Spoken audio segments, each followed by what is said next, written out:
होली की आत्मा। बचपन से शहर में रहने वाला मनोज इस साल होली की छुट्टियों में अपने गांव दुर्गापुर वापस आता है, जहां उसे देख पूरा गांव खुशी से झूम उठता है।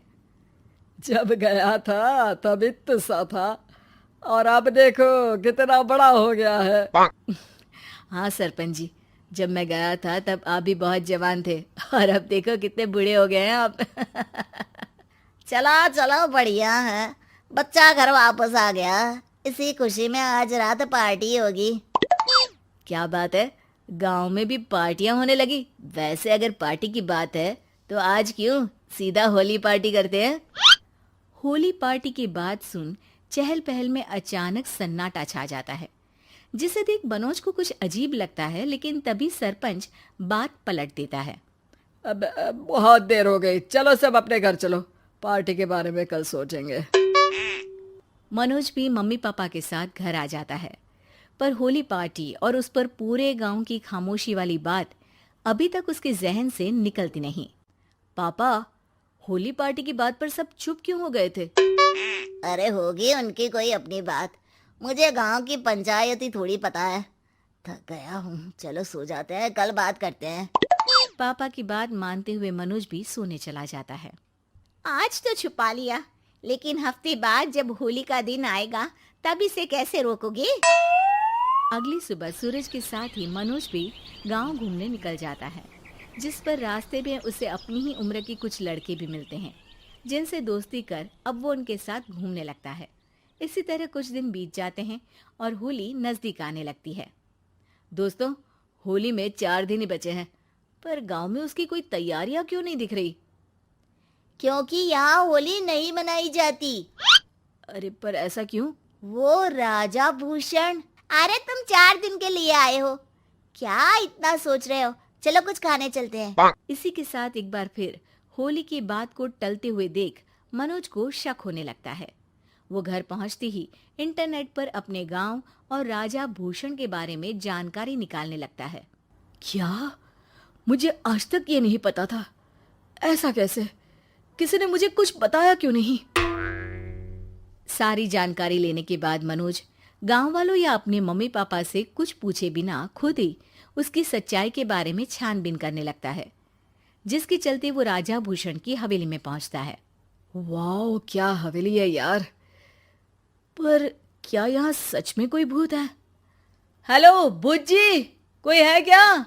हम इस साल गांव में होली सेलिब्रेट कर रहे हैं, क्या आप उस पर थोड़ा इंटरव्यू देंगे? मनोज के ऐसा बोलते ही गांव में तूफान उठ जाता है और हवेली में रखी सारी चीजें हिलने लगती है। एक अदृश्य शक्ति मनोज को धक्का देकर हवेली से बाहर निकाल दरवाजा बंद कर लेती है। ये सब देख मनोज हैरान रह जाता है। क्या अभी मुझे हवा ने धक्का देकर बाहर निकाल दिया? मेरे होते हुए इस गांव में कभी होली नहीं मन सकती, इसलिए दोबारा ऐसी कोशिश भी मत करना, अंजाम बुरा होगा। आवाज सुन मनोज हैरानी से इधर उधर देखने लगता है, पर उसे कोई दिखाई नहीं देता। वो गांव वापस आ जाता है, जहां तूफान की वजह से सब कुछ तहस महस हो चुका होता है। आखिर ये तूफान आया कैसे? ना ऐसा कोई मौसम था और ना ही हमने होली का त्योहार मनाने की बात की थी। सरपंच की बात पर कोई रिएक्शन दिए बिना मनोज चुपचाप अपने घर चला जाता है। इस तरह देखते ही देखते होली का दिन भी आ जाता है और मनोज रंग लेकर गांव में निकल जाता है, लेकिन गांव पूरी तरह खाली होता है। अरे त्योहार का दिन है, धूमधाम की जगह मातम क्यों मनाया हुआ है? मनोज की आवाज सुन सब अपने घर की खिड़कियां खोल के घर के अंदर से ही उसे वापस जाने के लिए कहने लगते हैं, पर वो किसी की नहीं सुनता।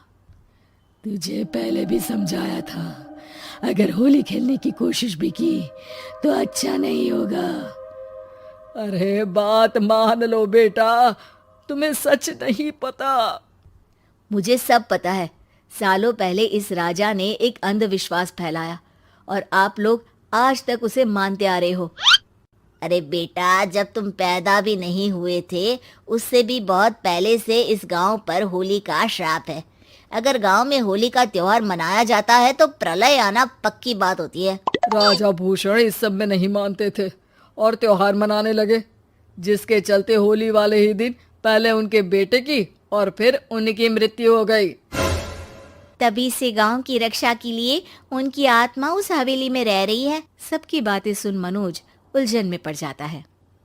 सोचना भी मत मनोज, अगर तुमने इस परंपरा को तोड़ने की कोशिश भी की तो उसका परिणाम इस गांव और गांव के लोगों के लिए अच्छा नहीं होगा। मुझे भी यकीन नहीं हो रहा कि आप लोग एक बेतुकी बात को मानकर सालों से रंगों के त्योहार को मातम की तरह मनाते आ रहे हो। मनोज किसी की कोई बात ना मानते हुए पूरे गांव में रंग बिखेर देता है, जिसके तुरंत बाद वहां तूफान के साथ बिजलियां गरजने लगती है। अचानक मौसम में ऐसा बदलाव देख जहां मनोज कंफ्यूजन में आ जाता है, वहीं गांव वाले डर से सहम जाते हैं।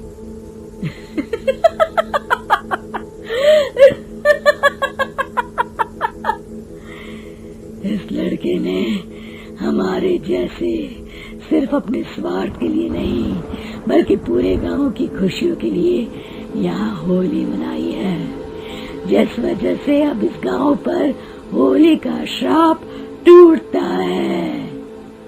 ऐसा बोलकर राजा का भूत वहां से गायब हो जाता है, जिसके बाद गांव के लोग धूमधाम से होली मनाते हैं। खुशियों के रंग गांव में बिखरे ही होते हैं कि अगली सुबह अचानक मनोज कहीं गायब हो जाता है और एक बार फिर गांव में होली का नया राज शुरू हो जाता है।